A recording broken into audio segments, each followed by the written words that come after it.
business and family and Jesus on Sundays when there wasn't football.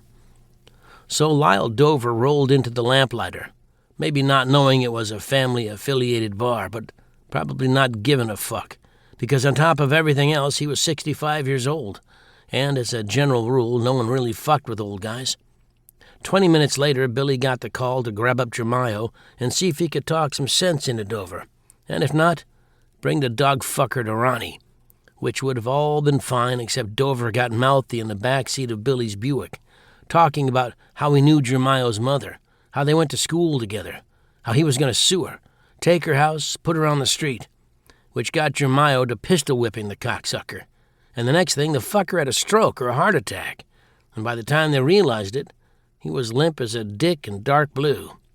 And he still hadn't sold his dealership. Seemed like a dumb thing to die for, and an even dumber thing to go to prison for.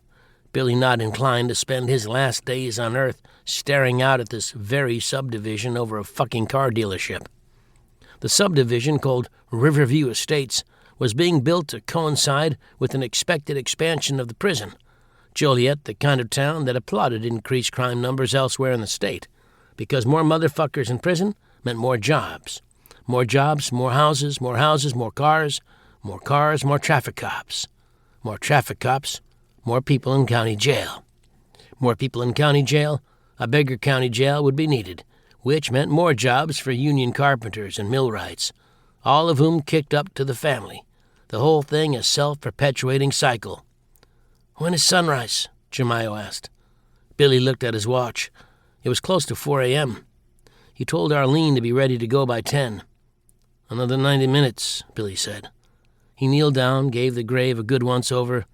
A motherfucker in the trunk isn't a dwarf either, so get some length on this." "He'll bend," Jermayo said. He was soaking in his own sweat. "Into thirds?" Billy said. Jermayo was about 100 pounds overweight, so behind his back everyone called him either fats or tits. But to his face they kept quiet, owing to the fact that Jermayo Moretti was a fucking lunatic. The kind of guy who kicked women and pulled out snitches' tongues and pissed on hookers, just for fun. Or at least that was the legend. Billy didn't think Jermayo did much of anything these days but pant out of his mouth, given how fat his neck was, air wheezing out of him even when he was perfectly still. Billy tried to imagine strangling him, tried to figure out how he'd get his hands around Jermayo's throat, but couldn't work out the geometry. Nor could he accurately calculate the amount of force needed for the job. Another foot deep, too. "For fuck's sake," Jermayo said, but he got back to digging.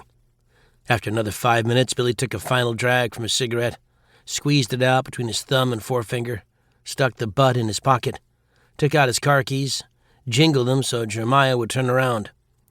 "I'm going to back the car up," Billy said. "Keep digging." "Eat a dick," Jermayo wheezed out. Or at least that's what Billy thought he heard. It was hard to make out much of anything since Jermayo was almost 6 feet underground, and the only part of him above the dirt was the back of his fat fucking head. The level of disrespect was higher than usual, but Billy recognized they were in a heightened situation, that Jermayo was dealing with the complexities of a situation beyond his limited intellectual capabilities. Not that it really mattered. Dark Billy Cupertine was about 5 hours from getting out. For the last year, he'd pinched where he could, skimmed $14,000 from a heroin deal with the Windsor clan up north, collected on a 50G debt from a mark named Victor Noe, crushed his throat using only one hand. Victor so coke-sick he probably did him a favor. Drove his body all the way out to Devil's Kitchen Lake, way off Route 57. Dumped him out, told everyone the motherfucker had skipped, then took his damn house, too. Shook down some old folks in Little Ukraine. Basic shit, thug shit. But whatever. He had a number in mind, and after last week, he finally made it.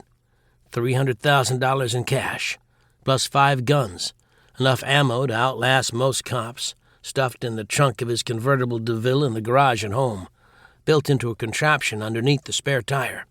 He wouldn't be able to get to the guns fast, so he had one in the dash, too. If the cops pulled him over, they'd need to pile through his wife Arlene's suitcases and his son Sal's toys, dump everything out on the side of the road to find anything incriminating. No one was going to do that. Not to someone with the last name Cupertine. No, they'd just shoot him in the face. So if someone pulled over, well, it wouldn't get to that point. Dark Billy Cupertine...